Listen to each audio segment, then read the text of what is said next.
RRB, l'invité du matin.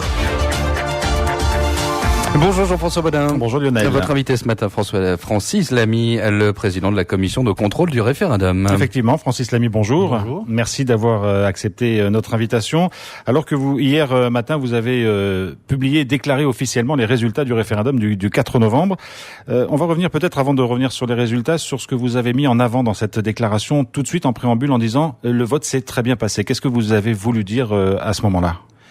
Le vote s'est passé de façon exemplaire. Hier soir, en raccompagnant les délégués que le Premier ministre est venu saluer à l'aéroport, certains m'ont dit que lorsqu'ils ont quitté le bureau vote, ils l'ont quitté sous des applaudissements. Ça s'est très bien passé, pas seulement parce que il n'y a pas eu d'irrégularité, mais aussi parce que ça s'est passé dans une atmosphère extraordinaire, de bonne humeur, et de sentiments que l'on vivait un moment historique. Et en cela, ça s'est déroulé de façon exceptionnelle, et c'est le sentiment qu'ont exprimé aussi lors de la soirée électorale les délégués du Forum du Pacifique, les délégués de l'ONU.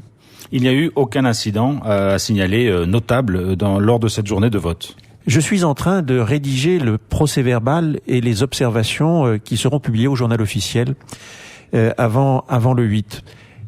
Et nous avons passé en revue l'ensemble des observations et des rapports des rapporteurs. Nous ne parvenons pas à trouver d'irrégularité. C'est quelque chose d'exceptionnel, puisqu'il y avait, comme vous le savez, plus de 200 bureaux de vote. Et habituellement, lors d'une élection, il y a toujours ici ou là des irrégularités, parfois vénielles, mais il y en a. Et cette fois, je n'en ai pas trouvé. Alors Francis Lamy, l'une des, je ne veux pas dire des inquiétudes, mais en tout cas des préoccupations, c'était que le jour du vote, certaines personnes puissent arriver dans un bureau de vote en disant « j'ai le droit de voter, mais je suis inscrit nulle part », etc. Vous avez eu à gérer un certain nombre de cas. Comment vous les avez gérés ? Et là aussi, quelles conclusions vous en tirez ? La commission de contrôle a tenu à ce que la liste électorale spéciale puisse, dans son exhaustivité, être consolidée jusqu'au dernier moment.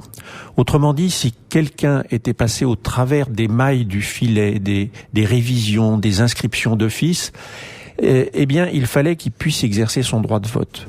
C'est pour ça que la commission avait mis en place un dispositif qui lui permettait d'exercer son pouvoir de rectification de la liste jusqu'au dernier moment. Et c'est ainsi que nous avons inscrit près d'une centaine de personnes qui n'étaient pas sur la LESC et qui ont pu ainsi voter. Alors, une centaine de personnes inscrites sur la LESC, alors qu'il y a un peu plus de 1150 personnes qui se sont manifestées auprès des agents de la commission pour dire je devrais pouvoir voter, je ne vote pas. Quels sont devenus les 1000 autres ? C'est exactement cela. Et 1155, vous voyez, la commission a tenu aussi à ce que l'on sache précisément de quoi il s'agissait. Parce que sinon, on nous aurait dit, il y a des gens qui se sont présentés, beaucoup, qui n'ont pas pu voter. Ça aurait pu remettre en cause, d'une certaine manière, la solidité du référendum. Donc, on a identifié 1155 personnes. Mais il faut voir que sur ces 1155 personnes, près de la moitié, en réalité, étaient inscrites dans un autre bureau de vote. Et elles ont été orientées par la commission pour aller voter. Donc, en réalité, il n'y avait pas de problème. Et vous avez près de 300 personnes qui, elles, ne remplissaient absolument pas les conditions. D'ailleurs, parfois, c'est l'impression qu'en ont retiré les délégués. Certaines le savaient bien, voulaient voir s'il n'était pas possible de voter. On sentait le coup, comme on dit. Voilà, on sentait le coup. Ça témoigne sûrement d'un attachement à la Nouvelle-Calédonie, au souci de participer à ce grand événement démocratique. Mais quoi qu'il en soit, elles n'avaient pas le droit de voter. Et là encore, quand les gens, on leur a dit, ben non, vous ne pouvez pas voter, il n'y a pas eu de contestation anormalement, je veux dire, des manifestations anormales d'agressivité. Non, dans l'ensemble, ça s'est très bien passé, mais bien sûr ici ou là, un certain nombre de délégués ont ressenti des déceptions de la part de personnes, et c'est bien normal. Le seul petit hic, pourrait-on dire, c'est qu'un certain nombre de gens qui ont demandé des procurations ne les ont pas reçues à temps pour ce scrutin. Alors il y a effectivement, et là aussi nous avons tenu à être très clairs. pour savoir précisément de quoi l'on parle. Et nous avons recensé 225 personnes qui disaient « Moi, je suis porteur d'une procuration, je sais qu'on m'a donné une procuration, mais elle n'est pas arrivée en mairie. » Alors, on n'est pas exclu que dans certains cas, ce soit une simple affirmation qui ne soit pas corroborée par les faits, mais il est vraisemblable que dans la plupart des cas, c'est un retard du courrier, ou c'est une insuffisante rapidité de traitement de la procuration par le commissariat, par la brigade de gendarmerie ou par le consulat. Donc ça veut dire que ça représente combien à peu près par rapport au nombre de procurations totales qui avaient été demandées?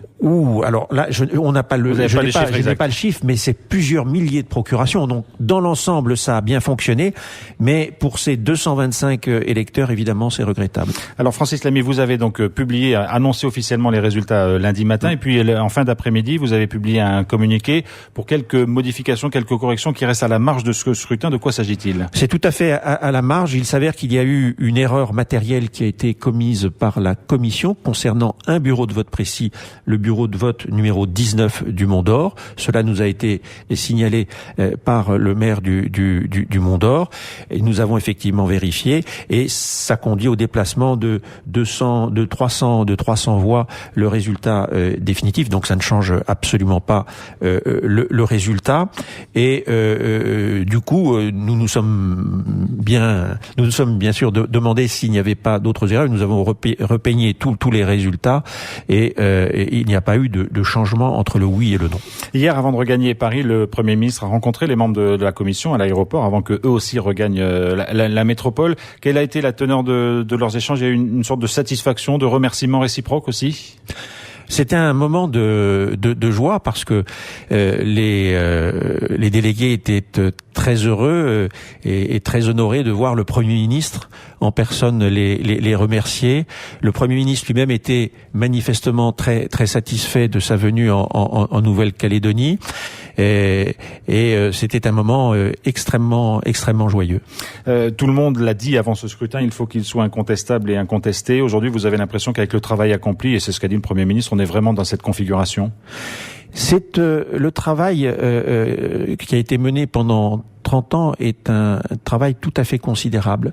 C'est d'abord un chef-d'œuvre d'intelligence politique à partir de la volonté d'hommes et de femmes qui avaient une hauteur de vue et un souci du rassemblement qui était tout à fait exemplaire. Et puis ensuite, il y a eu un travail matériel pour la préparation de ce scrutin tout à fait considérable, qui a été le fait de l'État, des services de l'État, je tiens à le souligner, et des maires, des communes. Pendant près d'un mois, j'ai sillonné tout le territoire de la Nouvelle-Calédonie et je garde avec moi en permanence une carte de la Nouvelle-Calédonie avec les différentes communes. J'ai sillonné la Nouvelle-Calédonie par la route, par avion et parfois par hélicoptère. Je suis à la rencontre des maires et j'ai vu à quel point ils prenaient soin de préparer cet événement aussi considérable. J'ai eu des réunions avec les maires, avec les présidents de bureaux de vote, avec des fonctionnaires municipaux et je tiens à leur rendre hommage.